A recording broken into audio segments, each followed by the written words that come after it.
It seems to me that all of us have a yearning to be in the presence of God, perhaps alone, but I think more fully in the presence of God with other people.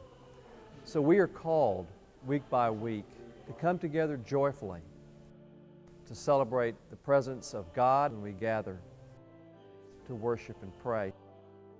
And all of this is reflected in the way the people here reach out to one another and reach out to the community that surrounds us. St. Matthew's is my family. I've been in this church since 1976. I've buried both a husband and a son, and this family has been here for me, and I just can't imagine not being a part of St. Matthew's.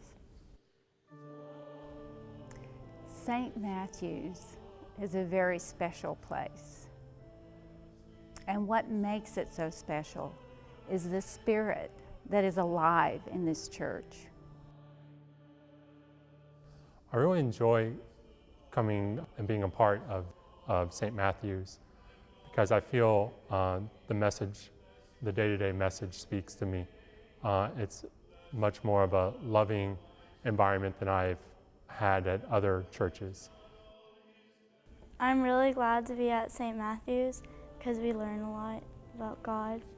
My friends in the St. Matthew's youth group also go to my school, so we're carrying Christ into school.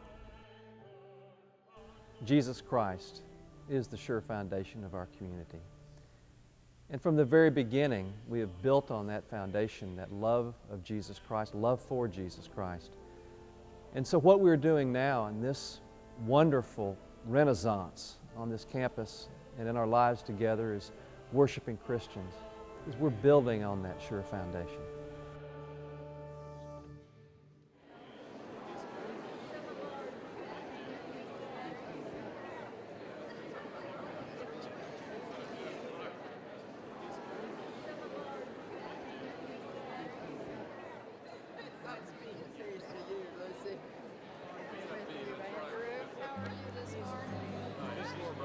For almost 50 years, St. Matthew's has developed and built upon a spirit of God's love and God's mercy and grace. Its very essence is magnetic. Its hospitality is unique. It's powerful. We were down in Ridge Oak on a mountain. It was a small mountain. It was a mountain that people couldn't find. We didn't have much visibility. We didn't have any parking. But we were growing, we were expanding, and people were excited about what we were doing. We knew we had to leave that mountain. We felt like God was showing us that, we had to get where the people were.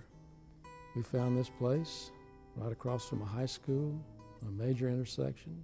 So we moved, and it flourished. The first thing we did was to put up the educational building, a parish hall, offices, just to get going.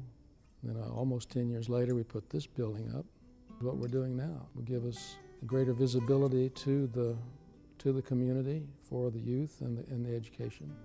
Children have always been a high priority for St. Matthew's, and we want to carry that on in the future. And in order to do that, we've got to keep our facilities in good repair and keep up with fulfilling our needs for the future.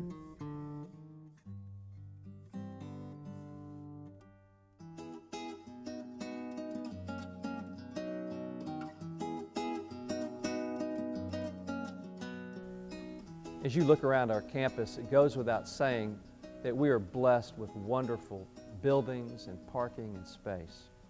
It's not just the people that we're building our sure foundation on. It's the buildings and grounds that we already have. Of course, the heart and soul of our foundation is our people. Yet our buildings and grounds are so important to us, and we need to be thinking ahead about tomorrow. We have a very generous congregation at St. Matthew's, and because we are debt-free, that provides us the flexibility to finance the extension to the education building and to finance the other things that we hope to do. The day school at St. Matthew's has raised about half the amount of money they need to expand the building. And because that building expansion will take over part of the location of our current youth building, that requires us to build a two-story addition to the education building. The bottom story primarily for the day school and the second floor for the youth center. We need to renovate the exterior of a number of buildings at St. Matthew's. That includes things like the roof of the sanctuary, the roof of Huffman Hall, and we need to renovate a number of other parts of the campus. There is heating and air conditioning we need to do. We have some landscaping, we have some lighting, we have some real drainage problems we need to address. I'm very excited about this opportunity to do so many projects all at once that many people have wanted to do for a long time. What excites me about this new building campaign is the whole spirit of the venture. The day school needed more space. If we did extend the education building, it took the youth building, so we figured out a way to go up to preserve the rest of the campus for future possibilities. So the day school needs more space. They say if you need some extra classroom space on Sunday, you can come downstairs and use our building. If we need a little bit more space during the week when you're not here, we can use the youth building. So it's a win-win for everybody, and I like that spirit. Not only are we called to be good stewards of our finances, but we're also called to be good stewards of the physical facilities that we've been blessed to have. I'm jazzed. I'm excited about our future and about where we're going. And I think, you know, God is an awesome God, and we're an awesome group of people.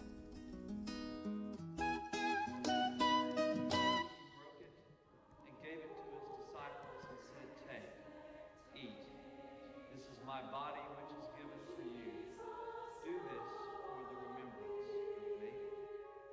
I believe with all my heart that what we're doing is truly God's will for this place. However, to cooperate with God for the future involves a challenge for us.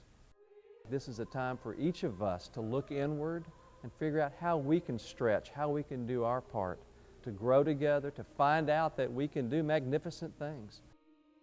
I believe this is a time where we can step forward in faith. We're so focused on the speed of our everyday lives that often we forget that our gifts lie in the stillness, and God's voice can be heard only in our silence. I've been praying about my donation and my commitment to the church, and I have yet to figure out what that will be. So I appreciate the times for stillness because that's where I find inspiration in my life. To have real faith in the power of my God to ask me to expand past my current capacity is what I want for my children. That is more important to me than anything else. Praying leads to a deeper trust in God, a deeper faith. What we're really wanting to do is to grow closer to the Lord. And what happens in that process, it seems to me, as we grow in our trust in Jesus, then we take what seems to us to be a personal risk.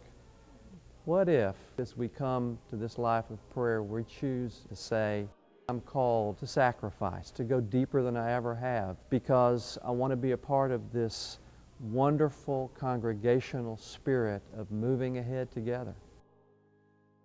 Make no mistake, for us to meet our goals, we need some large gifts. However, every gift, everything that you can offer is of value to us, to God, to one another. And that will, for many of us, require a sacrifice in a new way, something we've never done before.